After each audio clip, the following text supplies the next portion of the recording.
έφτασε η στιγμή να σας μιλήσω για την εμπειρία μου στο Mindspark Event της Αλεξανδρούπολης. Το event καινοτομίας και marketing που πραγματοποιήθηκε στις 20 και 21 Απριλίου και όλοι όσοι με ακολουθείτε στο Instagram ή το Instagram του Γιατί Όχι ή το Instagram του Mindspark έχετε δει ήδη ότι έχω πάει εκεί και έχουμε κάνει 6 podcast με τους βασικούς ομιλητές. Το Mindspark ήταν μια αποκάλυψη για μένα, θα πω. Να σας πω καταρχάς ότι ξεκίνησε από την Αλεξανδρούπολη, αλλά επειδή όπως όλες οι ωραίες σπίθες ανοίγουν πυρκαγιές, δεν περιορίστηκε εκεί. Πέρυσι ήρθε στη Θεσσαλονίκη, όπως και θα ξαναέρθει φέτος στις 11 και 12 Σεπτεμβρίου στο πλαίσιο της Διεθνούς Έκθεσης Θεσσαλονίκης, με τιμωμένη χώρα την Ινδία φέτος.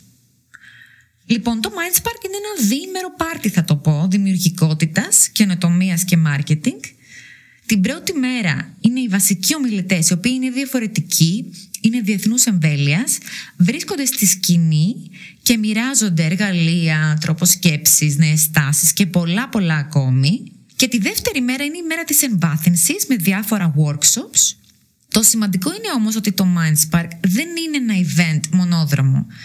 Είναι ένα γεγονός αμφίδρομο. Δεν μιλάνε δηλαδή κάποιοι μόνο και εμείς ακούμε. Υπάρχει διάδραση, υπάρχει μοίρασμα, σύνδεση και κυρίως δίνει αφορμή για διάλογο και συζήτηση. Δηλαδή, η δουλειά που γίνεται την ώρα της παρουσίασης, την ώρα της ομιλίας, συνεχίζεται και στο διάλειμμα για καφέ και στο φαγητό, στους διαδρόμους. Θα δείτε, είναι μια εμπειρία το Mindspark. Θα μάθετε, θα γνωρίσετε, θα συνδεθείτε με πολλούς και διαφορετικούς ανθρώπους από εσάς. Αυτό είναι το σημαντικό. Και η αποκάλυψη είναι οι άνθρωποι του Mindspark. Και οι άνθρωποι που το διοργανώνουν. Οι άνθρωποι που δουλεύουν γι' αυτό. Οι ομιλητές και οι συμμετέχοντες. Είναι όλοι σε ένα mood μοιράσματος και να μάθουνε. Θα δείτε ότι είναι μια εμπειρία που δεν τη φαντάζεστε. Να σας πω για τα εισιτήρια, τα οποία από τις 16 Ιουλίου έως τις 9 Σεπτεμβρίου είναι η δεύτερη περίοδος και είναι τα regular εισιτήρια. Από τις 10 Σεπτεμβρίου θα βρείτε τα εισιτήρια με τιμή εισόδου. Τα βρίσκετε όλα αυτά στο mindspark.gr μαζί και με τους ομιλητές που είναι φέτος, που από ό,τι βλέπω, αν και δεν έχουν ανακοινωθεί ακόμη όλοι, έρχονται και άλλες προσθήκες, είναι συναρπαστικοί. Και να σας πω για τα 6 podcast που κάναμε και θα ακούσετε, είναι με τους Nick Godbehere. Ο Nick είναι Behavioral Insight Expert της εταιρείας Hits Marketing UK και έχουμε μιλήσει για το πώς αποφασίζουμε τι θα αγοράσουμε, αν θα αγοράσουμε το ένα προϊόν ή το άλλο, τι μας επηρεάζει, τι εκμεταλλεύονται τα brands. Με τον Αποστόλη Αϊβαλή, γνώριμο της εκπομπής, έχει ξανάρθει. Ο Αποστόλης είναι CEO της NoCrunch, Digital Marketing Expert και μιλάμε για το πώς να βάλεις την επιχείρησή σου στον ψηφιακό χάρτη. Για τον Γιάννη Καλογεράκη, CEO της JMK, ο οποίος είναι ανθρωποκεντρικός corporate trainer, θα μιλήσουμε για τη δύναμη των millennials. Με τη Μαρία Μπόζογλου, CEO της Italy Lines και τον Τάσο Τζίκα, πρόεδρο της Διεθνούς Έκθεσης Θεσσαλονίκης και της Τεχνόπολης, μιλάμε για το ταξίδι του στο επιχειρήν.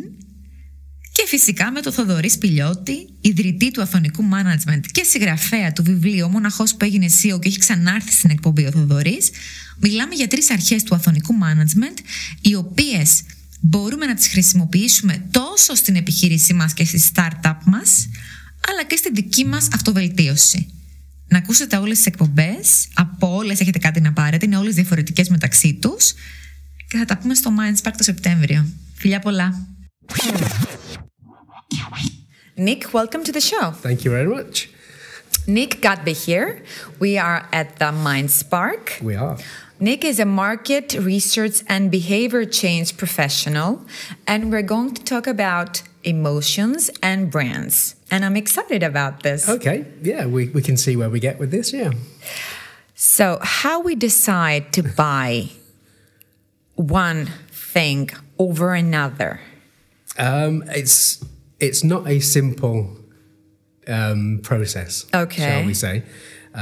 Because I mean, I'm not a neuroscientist, so I don't understand emotions on a kind of a biological level. Okay. My position on things is that I work for a behavior change organization. Okay. So I need as a psychologist to understand emotions and how they impact on some of the projects that we do. So I wouldn't say I'm an expert in emotions at all. I really like when someone tells me that he's not an expert. I really, because we're constantly learning every day. That is why. Even this morning, I've been reading more around the subject because I suppose I've only touched the surface of some of the areas that are really of interest. But I've found information and research studies that I thought would be relevant for my work that I undertake for the company I work for. So in terms of what drives us to buy certain products or services, that's a very complicated matter. Yes. And it also is based around what you understand emotions to be. Okay. Because there's a debate. What are emotions? And how they form is a debate among psychologists and neuroscientists. You know the movie Inside Out? No. Of Disney Pixar with the emotions. Animation, yeah. I've not seen that for a long time when my children were very small. Okay. But yeah, so it's to simply say this is what would drive purchases is really difficult, because if I knew that, I would make millions very quickly. True. But what seems to be coming from the evidence and the research is that emotions clearly play a big role in our mind, our body, and our decision making. Okay. Whether that is the emotion comes first and triggers behaviour, or whether we become aware of a situation and almost look at ourselves inwardly, and then the emotion forms as we judge the situation. I want examples. Okay. The first I can help. It comes to mind when you see, for example, a car, Fiat 500. Yeah. And I think we women, that when we see this car or even a Mini Cooper, we say, how cute! Yep. So that is an emotion. It is. We don't say that if we see a Volvo, for example, but when we see a Fiat 500, we say, how cute! Yeah. And why do you think that is? I don't know. Well, if you look at the design behind this, and again, I'm not a designer, a creative designer, but if you look at some of the history of design of cars, you look at a Mini or a Fiat 500, and the shape of them is that they're curved. Yes. They have big eyes. Yes, they have big eyes, yes. Which stimulates... It's like smiling, I don't know. That stimulates, particularly in females, supposedly, the links to a baby.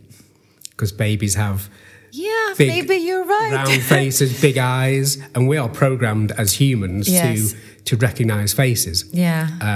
That's why you'll see on Facebook and YouTube where people take pictures of inanimate objects like dustbins, garbage cans that seem to have a face looking at them, and you can see almost like two eyes or something similar. We are programmed to recognise them, and particularly I think in the females who are the mothers of children, that kind of round, big, wide eyes attracts us and makes us feel that warm feeling to it. Whereas if you look at some of the cars that are and this is something that I'm going to mention in my session later,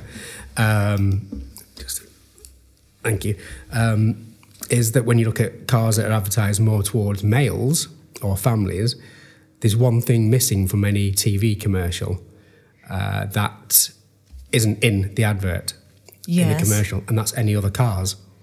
There's only one car on the road.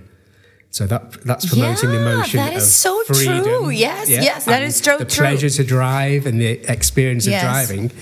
But in reality, we know that roads are busy and packed with cars. Yes, and you're traffic so jams. Right. But they don't want to sell us that kind of emotion. They're playing on the emotion of freedom. They want to sell us safety, security, I don't know what else. Yeah, it's the kind of the essence of freedom and exploration. Yes, true. And that triggers an emotion.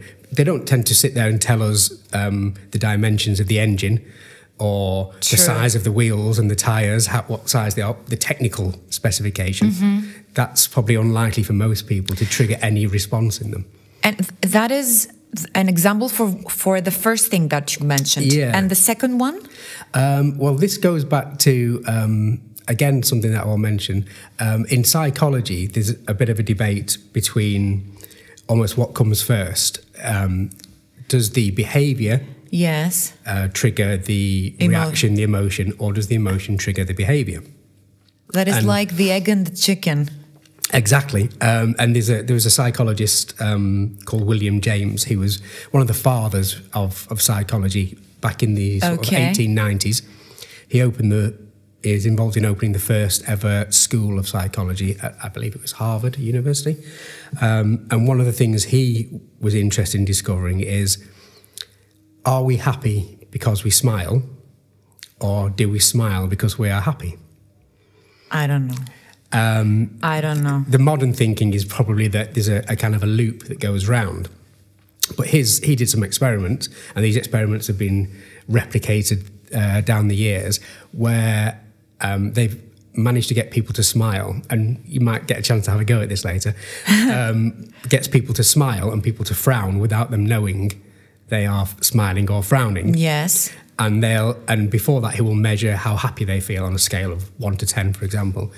And then the research suggests that when people smile, they then rate themselves as happier. Okay. And people, even though they don't know they're smiling, and people who frown tend to rate themselves as being less happy. And it creates a cycle. So then once you feel less happy, you're less likely to smile, and then you're less likely to feel happy because you're less likely to smile. Okay. So it's a real what comes first, as you say, the chicken or the egg. Yeah. Another example, I think it might be the Marlboro campaign. Okay. You know, the campaign with the cowboy of the very old 1950s and 1960s, yeah. And when we are teenagers, I've never smoked though. Okay. Well, when we are teenagers, I doubt if someone that has ever, that when he smoked his first cigarette, he really liked it. No. But he felt like he was a rebel, that he was a bit of adventurous, that he was an adult. Yep. And that's probably true, yes. I mean, this is probably the early days of commercials for smoking. Yes. And there's no doubt built at the time around American TV was the kind of the cowboy and Indian type programs, where it was good to be associated with the strong, silent, the wild, cowboy, the white-hatted kind of, and the big, open vistas of the exactly. American. It was a legendary campaign. Yeah, it was. Very, very much so. And I think things changed in that arena quite quickly, because it wasn't long. Well, it kind of ran parallel to that. Then they started using doctors and people in white coats to advertise smoking as well. So if your doctor was happy to smoke a certain brand, then doctors are trustworthy.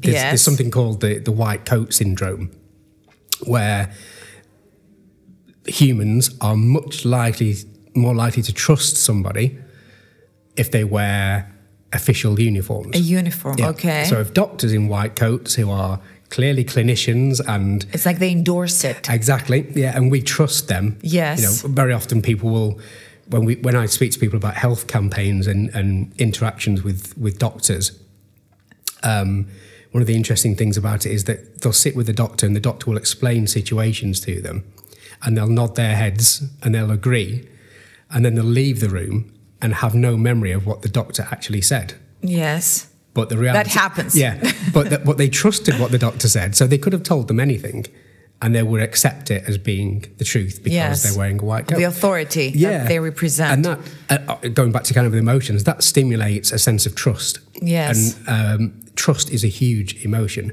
And we spoke about it at the Mind Spark event last night, that developing trust as an organisation is very, very difficult, but very easy to lose. United Airlines in the US. Again, when they dragged somebody off the plane, that massively impacted on their value on the stock market. It dropped by something like $250 million in the value. So the emotions that stimulated amongst people watching that event were absolutely incredible and negative, and trust kind of dropped instantly, and people were saying, I'll never fly with United Airlines ever again because of that policy. So whether again, we get back to the point of whether emotions influence behavior or behavior then influence emotion. In a way, it kind of doesn't matter, because emotions are being triggered in some way or other, which is affecting behavior following that emotion. So a behavior might happen. We might internally judge what that behavior feels like. And then we feel, okay, I'm going to feel angry about this, or I'm going to feel sad about this. And then we make a decision based on that, or we behave based on that emotion. The behavior still follows the emotion. Yes. So, and then if the emotion triggers first and our physiology changes and then our behavior changes, again, the behavior follows the emotion. So from my perspective in trying to understand humans and human behavior for my clients and the clients that we work with, it's important for me to have almost like emotions as being another tool for me to try and understand how people behave and why they behave that way. Mm-hmm. So then we can help create campaigns or messages or whatever it may be to help the client achieve their goals. So your clients want to influence this. Yeah. How the consumer decides. Yeah. What are your clients? Most of our clients were essentially a social marketing agency, which is, for people who probably may not understand, it's using the principles of marketing to do social good.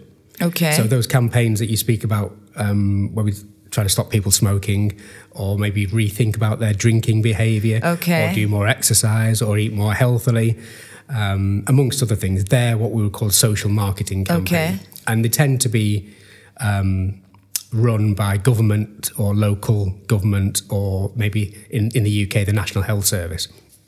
So in a way, we're kind of lucky that most of ours is for good purposes.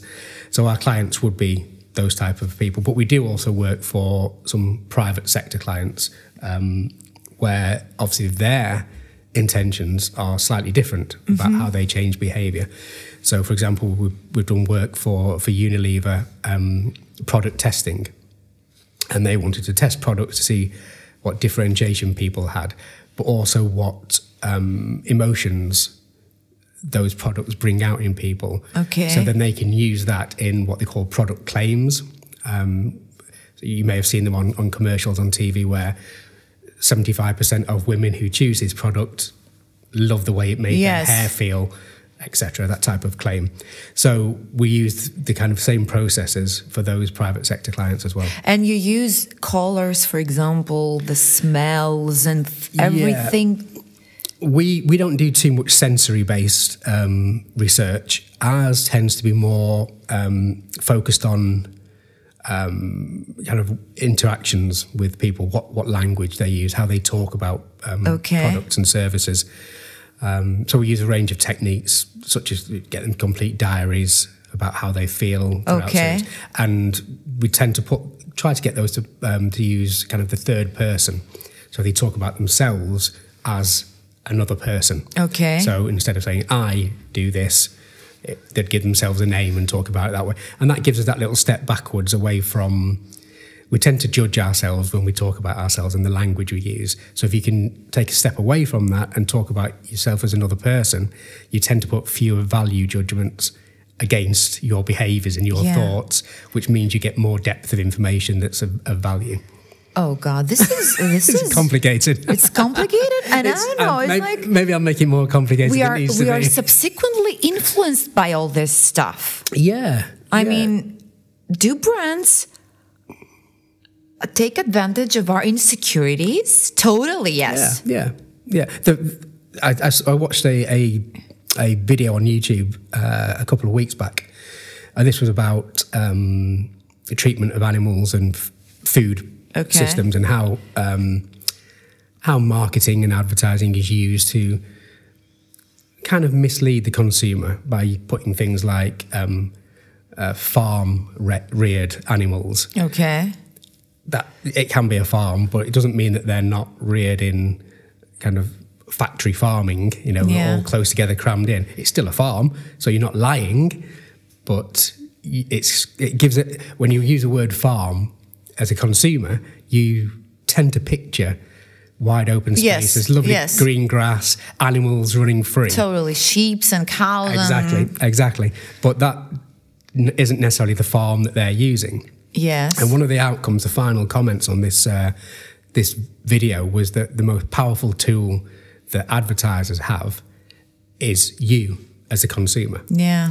Because we are willing to accept and not question comments like farm reared or you know, natural, all natural. Yes. We don't question those claims, and then we become advocates of a product, and we get into habit. So we buy the same product over and over again. Yes. And we don't question it.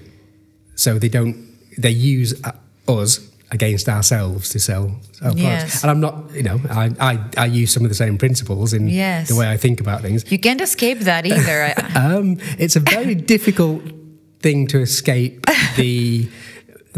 escape marketing. You're being marketed to constantly.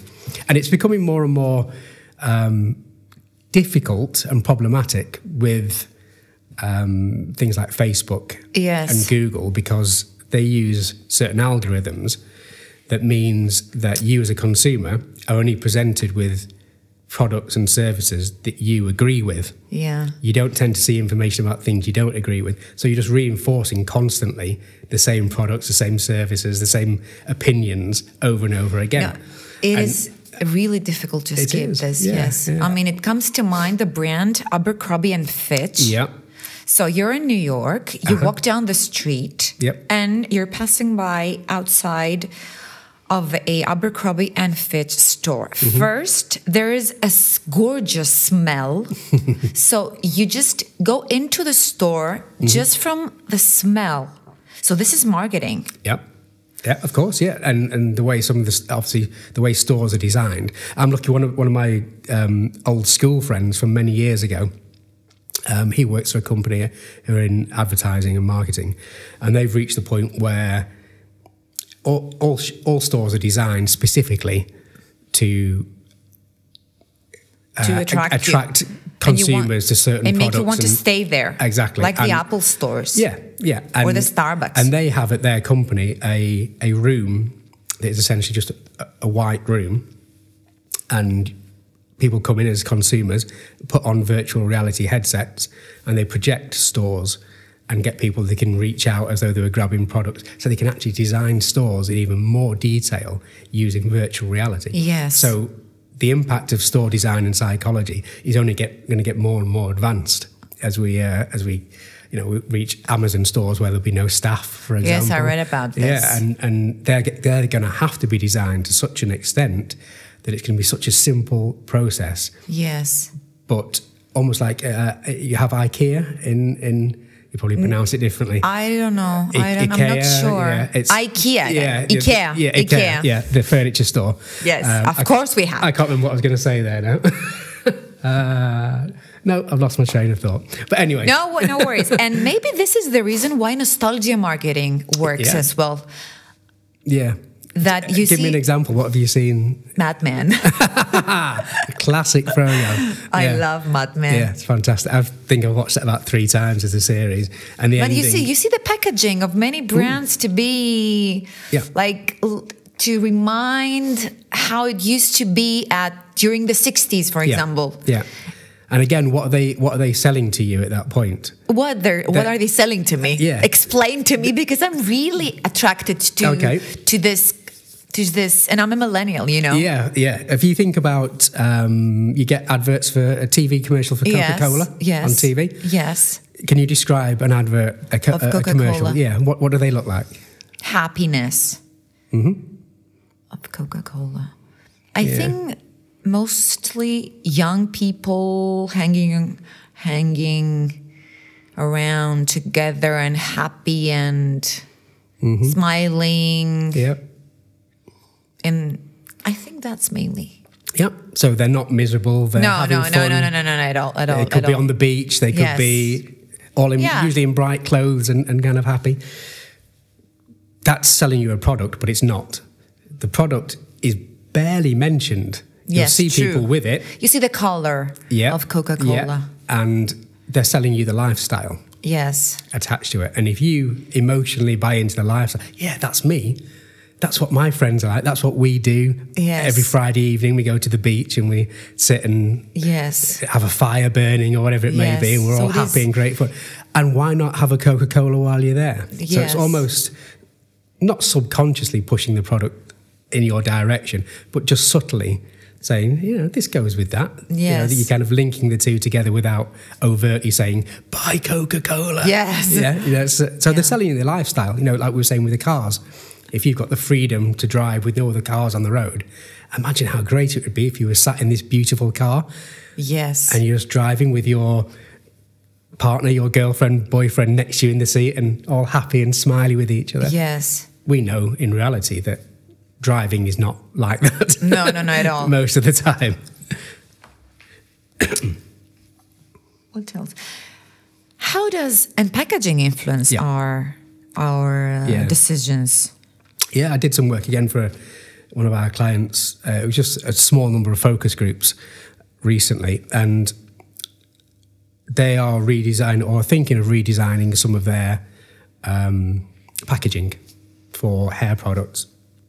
And there's some debate within the group about what the packaging should look like and whether it should be a package where there was a base and you lifted the lid on the top. Okay. Or whether it's one of those that you could stand the other way up so the lid was on the bottom and you flicked it open.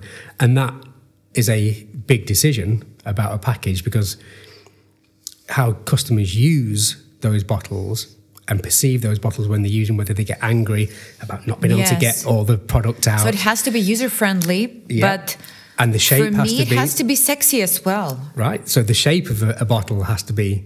sexy. And the colour... Coca-Cola bottle is sexy. It is. And what shape is that based on? For certain categories, it's really important, the packaging. Yeah. For example, wines. Okay, tell me more. I have bought wines judging by the label or the name. Okay, and what was it? Can you remember what was it about those labels that made you feel attracted to it? Yeah. Go on. There is a Spanish wine that it shows a sky full of stars. Okay. The name is Celestial. Yeah. And it was, I liked the colors, I liked the name, and maybe the wine that stands next to it, it tastes better. But if the label is ugly, I'm not going to buy it. No. And companies that produce these things pay a lot of money to put their products in certain areas of the shelf. Yes. You know, eye level, for example. So for me to see it first. Exactly, yeah. And not only, obviously, that they're putting in the right place, they want to put the right product for the right customer in the right place.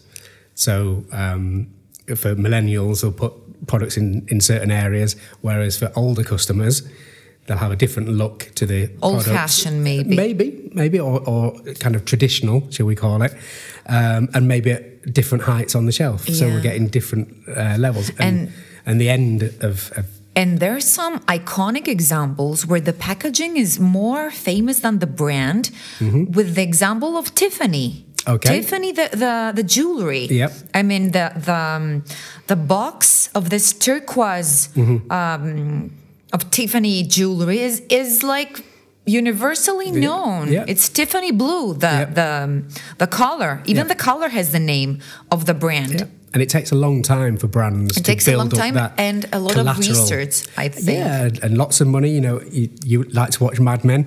The budgets they spoke about in the 50s and 60s were huge amounts of money, and it takes a long time for a brand to develop that kind of.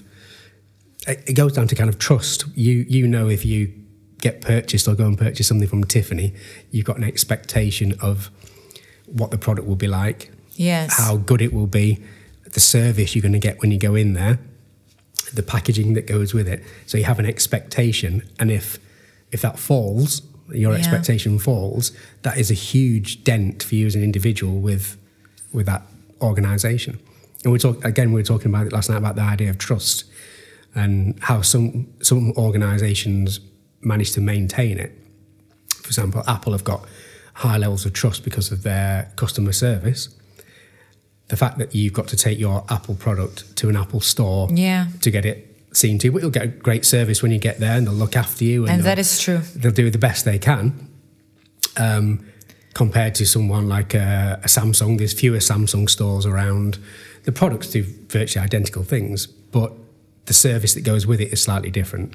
And where Apple falls down, where they lose trust, is the fact that people complain about the battery life of the phones not being long enough, and that the cables, when the charger cables break easily. And that's where the great on customer service, great on most of the products, but the negatives around certain elements on the edge. So if they could fix those, they'd do even better than they are. Okay. So the MindSpark audience and my podcast's audience are people who run their businesses, or they sell different brands. What would you say to them as a piece of advice to think, to ponder, to do, so as to build a brand that the consumers will see it as a sexy or as a trustworthy? Is there an advice, or it is a more complicated thing?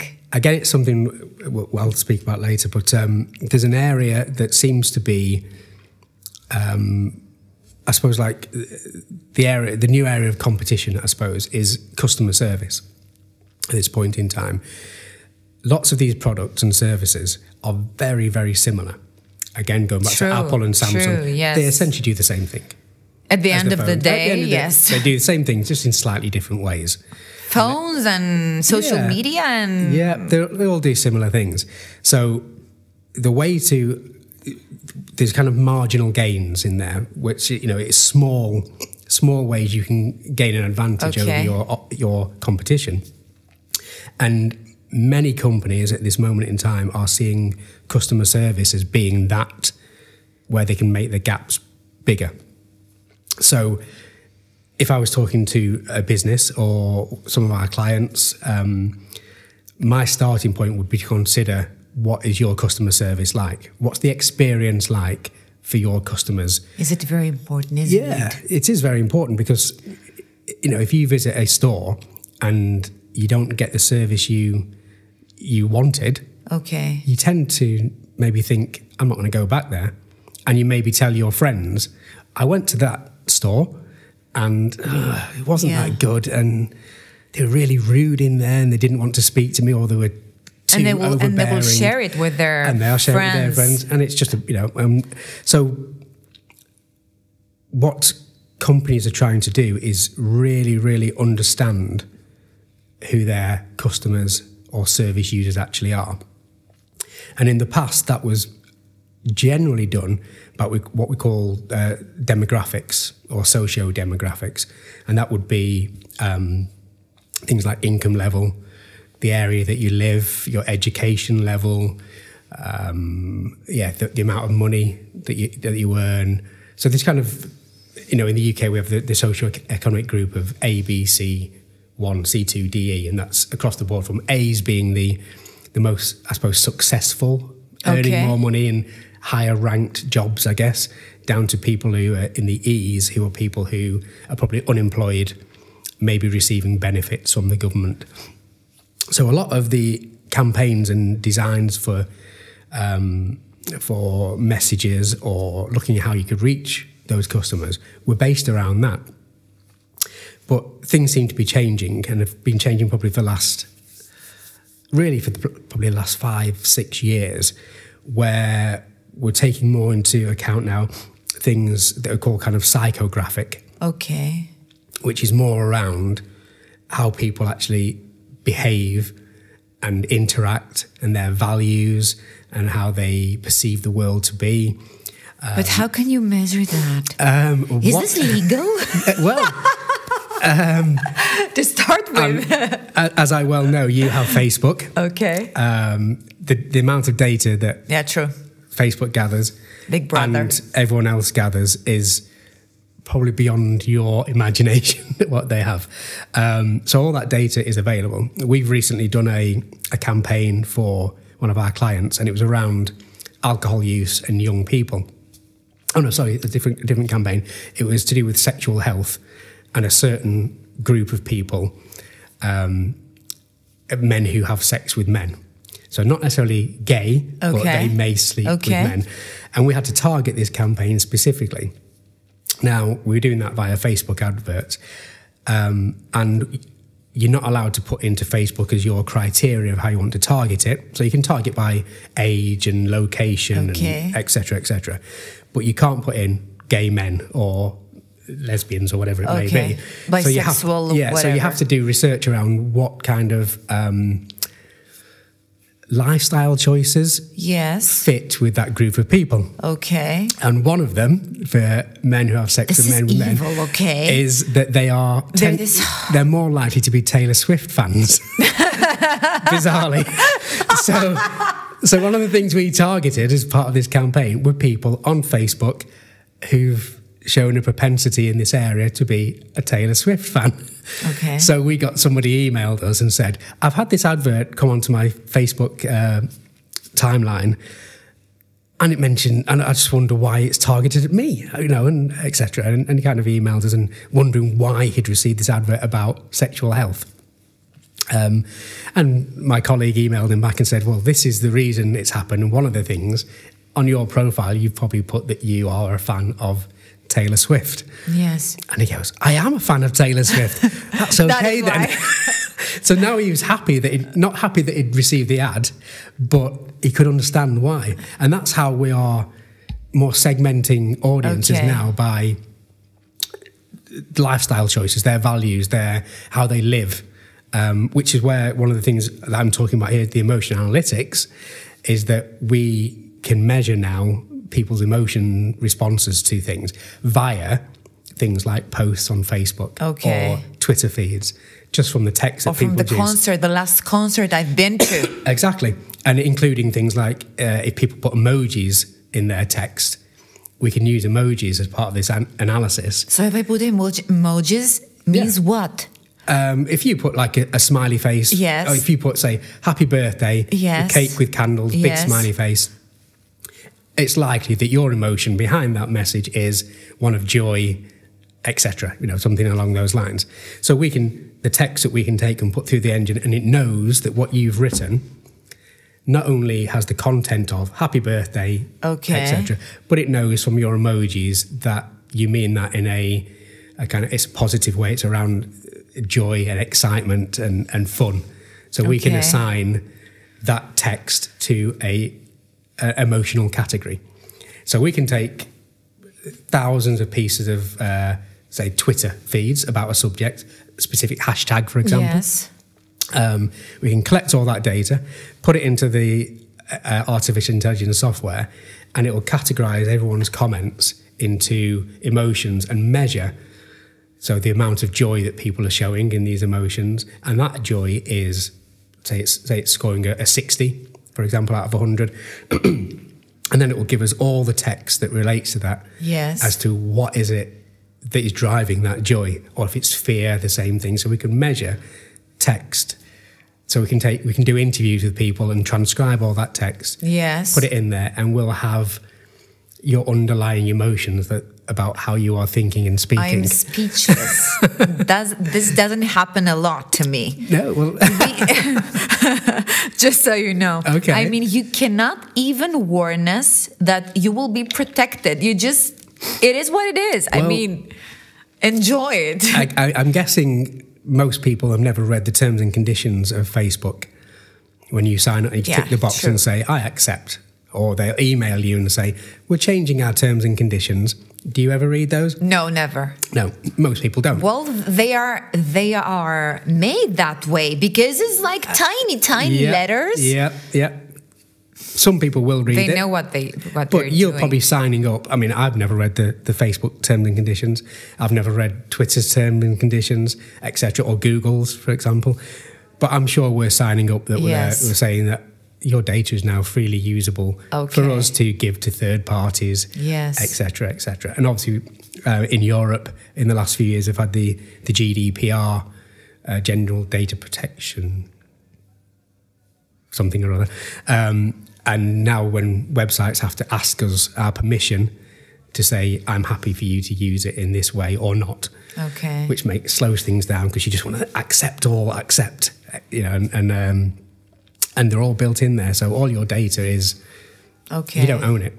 You know, for example, your music you use Apple Music or Spotify or something. Tell something about me. If you buy that music, yes, you don't own it. Yeah, I know. Apple still own it. I know. So if you decide to... So next time that you buy something and after 1 month or 2 you say, why on earth did I buy this? Now you know why you buy. You know why you bought it. Exactly, yeah. And you know, things like Spotify, now it pushes things at you. Obviously, like we were saying before about Google, where you just tend to see things that you like.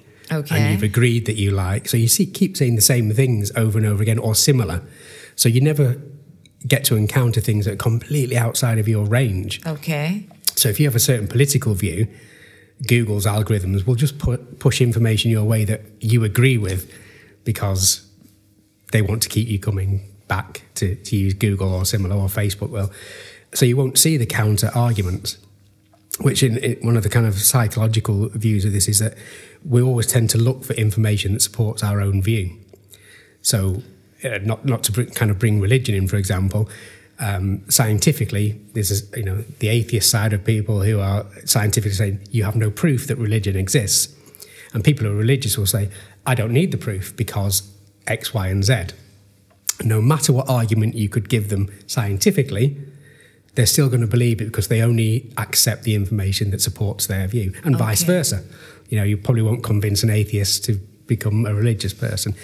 So we're going down that avenue of people only getting to see information that supports their own emotional responses about a subject. Hence, in America, people who are Donald Trump supporters will generally only get information that supports their view of being a Donald Trump supporter and will not see the opposite views.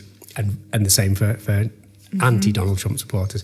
So it's no wonder that we'll just get more and more entrenched in our views and become harder and harder to change our view because we don't get to trigger emotional responses in any other way apart from, yes, I agree with that. And that's where we seem to be heading. Nick, I really enjoyed your keynote speech yesterday. Did you? Yes. And our conversation. Yeah, it's an interesting subject. And as I say, I'm not an expert, but I'm learning as I go along. You know, I learned some throughout my psychology, and I'm doing a bit more now. And I'm just constantly seeing how theories and research studies apply, and whether we could use something similar, to help our use of using emotions.